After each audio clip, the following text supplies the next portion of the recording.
Hello, my friend, and welcome to Wisdom Trek. This is Guthrie Chamberlain, and I'm your guide to wisdom and creating a living legacy. Thank you for joining us for our 7-day-a-week, 7 Minutes of Wisdom podcast. This is day 328 of our trek. Yesterday and today, we are hiking on a difficult trail that is precarious to navigate as we learn how to be comfortable with discomfort. Thank you for coming along with me each day as we add to our wisdom. Discomfort is part of our lives on a daily basis. We are faced with decisions and circumstances that we would just prefer not to have to deal with. Ignoring those times is not a real solution, so we need to acknowledge that it is part of life and make the conscious choice of being prepared. Learning how to be comfortable with the inevitable discomforts of life will help us to gain wisdom, insight, and understanding in our lives. Every day presents us with new opportunities to learn, to laugh, to love, and to make an impact on the lives of others that will last for an eternity. While some of our daily treks are part of a multi-part series like yesterday and today, you can join us at any time and start along with us from that point on. If you would like to listen to any of the past episodes of Wisdom Trek, go to wisdom-trek.com to listen to them and to read the daily journal, which includes a lot of pictures. You can also subscribe to Wisdom Trek at iTunes, Spreaker, Stitcher, SoundCloud, and Google Play so that each day's trek will be downloaded to you automatically. We are broadcasting from our studios at the Big House in Marietta, Ohio. It has been a steady week of work for us as we are staying focused on the most crucial tasks and realizing that we can't complete everything today.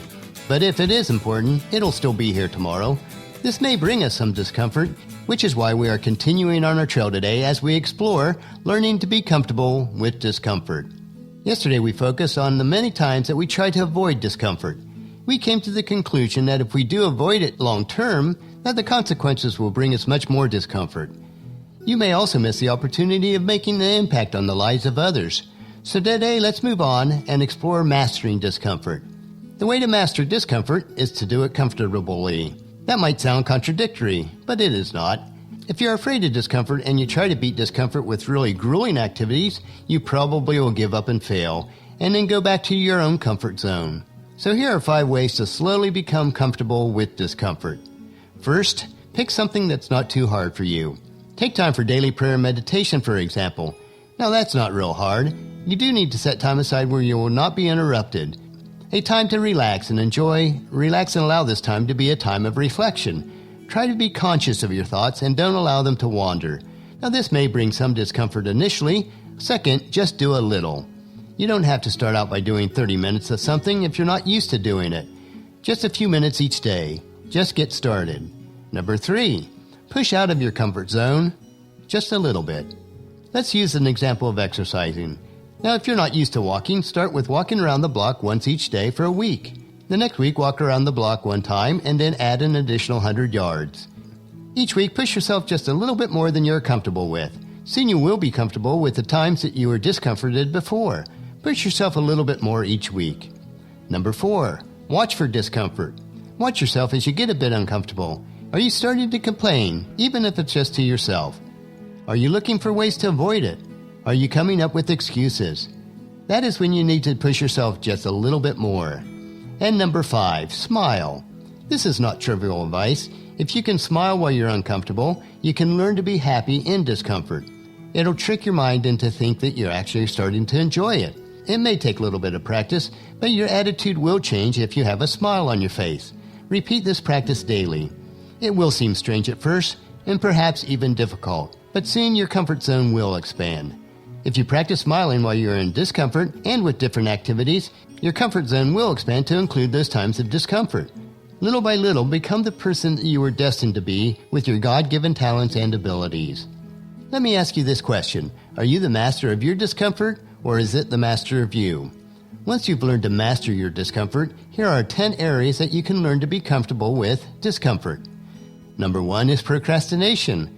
We procrastinate when we want to avoid something that we're not comfortable with. But if you can learn to stay on task, even if it's not comfortable, you can master procrastination. 2 is to exercise. We avoid exercise because we're not comfortable. We need to expand our comfort zone little by little. As an example, add 1 or 2 sit-ups, push-ups, or leg lifts to your total each week. We can make exercise something that we're comfortable with after a little bit of repetition. Number 3 is writing. If you want to write but you've always put it off, that's because writing is often difficult, or certainly less comfortable than checking email or social networks. Start with writing 1 paragraph a day. Then expand it as you go on to gain more comfort each day. Stay with the discomfort and you'll soon be writing volumes. Number 4 is eating healthy. It's amazing how much our taste buds can change over time as we gradually get used to healthier foods. That does mean going through small periods of discomfort, but it's not bad in little doses. Push yourself to eat wholesome foods. Your body, mind, and soul will thank you. Number 5 is prayer and meditation.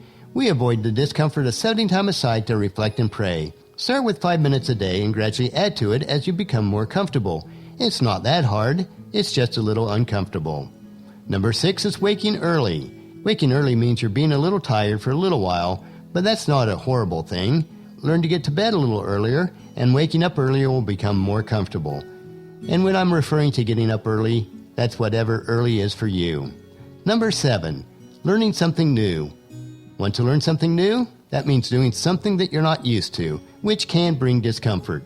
Focus on the beneficial results of learning something new and push through your comfort zone. Number 8, reading good books. We tend to avoid simply sitting with a book because we're pulled towards something that's more comfortable, like watching TV or browsing the internet. Books allow you to learn something new and go in places in your mind that is a uniquely your adventure. Number 9 is debt. Most people do not deal with their debt issues because it brings them discomfort. Not dealing with debt only prolongs the pain. Start by listing out your debts and bills and making a simple budget and then sticking to it no matter what the discomfort is on the short term. There are few things in life that are more comfortable and liberating than having no debt. And number 10, new adventures. When you stay within the walls of your comfort zone, you are missing out on new experiences that might bring a little bit of uncomfortableness at first, but can be so beneficial. Discomfort can be the joyful key that opens up everything to you. Now, the primary reason that most people will not push past their discomfort zone is because of fear. Fear can cripple us, and within the Bible there are over 350 instances where we are encouraged not to be afraid. One of those verses is Isaiah chapter 41 verse 10, where God tells us, "Don't be afraid, for I am with you. Don't be discouraged, for I am your God. I will strengthen you and help you. I will hold you up with my victorious right hand." With that recap, let's learn the lessons from our hike today to be comfortable with our discomfort. Tomorrow we will explore a new trail and learn what personal responsibility means. So encourage your family and friends to join us, and then come along with us tomorrow for another day of Wisdom Trek, creating a legacy. That will finish our trek for today. Just as you enjoy these daily doses of wisdom, we ask you to help us to grow Wisdom Trek by sharing it with your family and friends through email, Facebook, Twitter, or in person when you meet with them, and invite them to come along with us each day. The journal for today's trek is available at wisdom-trek.com. Thank you so much for allowing me to be your guide, your mentor, but most importantly, I am your friend, as I serve you through the Wisdom Trek podcast and journal each day.